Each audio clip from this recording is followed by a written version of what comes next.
Hoje é quarta-feira, dia 29 de outubro, um dos dias mais tristes do Brasil. Se você ficou, como eu, chocado com a tragédia de ontem no Rio de Janeiro, tragédia que ceifou a vida de mais de uma centena de pessoas, incluindo 4 policiais que morrem como heróis, você precisa ter pelo menos paciência para assistir este vídeo até o fim, porque só assim você vai entender de verdade o que está acontecendo, pois o caso vai muito além das drogas e os seus miseráveis traficantes. O crime organizado no Brasil virou um império bilionário, estruturado, territorial e o pior, um império protegido pela omissão do Estado e aparentemente pela conivência do sistema judicial. Segundo o Fórum Brasileiro de Segurança Pública, só em 2022, o crime organizado faturou 146 bilhões de reais.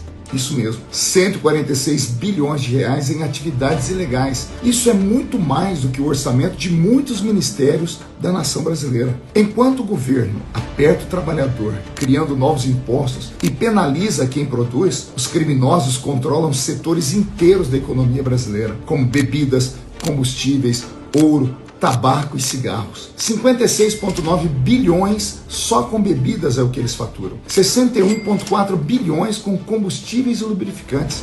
18,2 bilhões com ouro. 10,3 bilhões com tabaco e cigarros contrabandeados.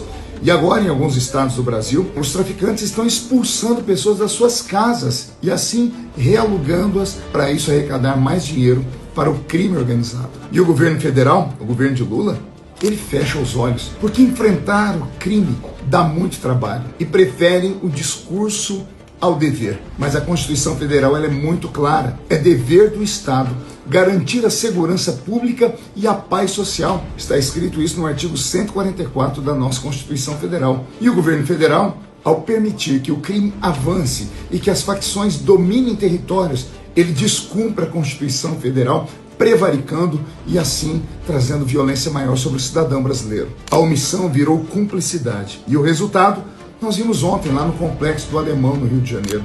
Uma tragédia. Mais uma vez a população refém do terror e da ausência do Estado.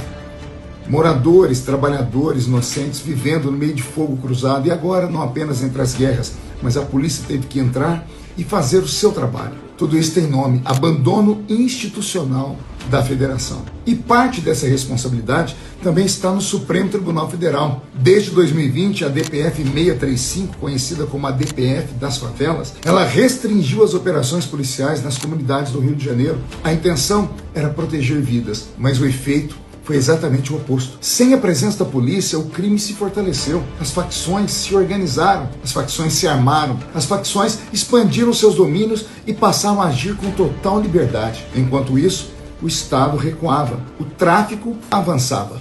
E hoje, nós vemos o resultado: comunidades transformadas em fortalezas do crime, onde o poder público só entra para recolher os corpos depois de como, por exemplo, que aconteceu ontem. E o problema não está só nas ruas. O crime agora ele é híbrido, ele é físico e é também digital. Entre julho de 2023 e julho de 2024, o Brasil perdeu 22,7 bilhões em roubos e furtos de celulares e mais de 48 bilhões em golpes via Pix, boletos e cartões de créditos falsos. A cada hora, anote isso, 4.500 brasileiros sofrem tentativas de golpe por mensagens. A cada hora, 4.600 brasileiros são enganados por falsas centrais de segurança.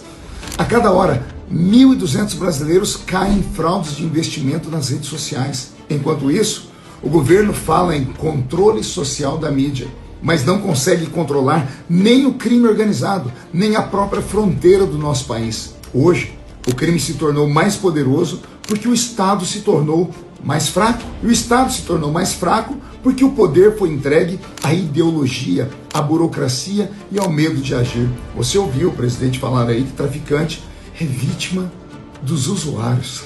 Isso é uma piada. O Brasil não está sendo governado, ele está sendo tomado por facções, por milícias, por redes criminosas que faturam bilhões enquanto o cidadão comum vive acuado. E tudo isso acontece sob o silêncio de quem jurou cumprir e fazer cumprir a Constituição Federal, mas infelizmente não a cumpre. É hora de dizer o óbvio: a omissão do governo e as decisões equivocadas do Supremo Tribunal Federal do Brasil está custando vidas. O país precisa de coragem para enfrentar o crime, não de discursos prontos e censura a quem denuncia a verdade. Chega de ideologia, isso não é pauta de esquerda, não é pauta de direita, isso é pauta da segurança do cidadão brasileiro. E a corda sempre arrebenta no lado mais fraco, nas periferias. Enquanto o Estado se cala, o crime governa. E o povo paga a conta. Por favor, compartilhe esse vídeo para que as pessoas entendam que o buraco é mais embaixo, que o problema não está apenas no tráfico de drogas, mas nessa rede bilionária criada por essas organizações criminosas como o PCC e o Comando Vermelho, que hoje dominam e sequestram a segurança pública e a paz do povo brasileiro. Que Deus tenha piedade do nosso país. Se você achou esse vídeo importante, mesmo sendo um pouco longo, por favor, compartilhe ele, porque as pessoas precisam entender o que está acontecendo aqui e, de uma vez por todas, parar de apostar as suas fichas políticas em partidos que protegem o banditismo, em partidos que são lenientes com a segurança pública. E o partido que governa o país, o PT, é assim, você sabe. Eles protegem o criminoso e jogam a culpa na vítima. Foi isso que o presidente Luiz Inácio Lula da Silva falou. E eu termino esse vídeo deixando ele falar aí para você o que ele pensa sobre traficantes e sobre usuários. Que Deus tenha piedade do Brasil. Um abraço a todos.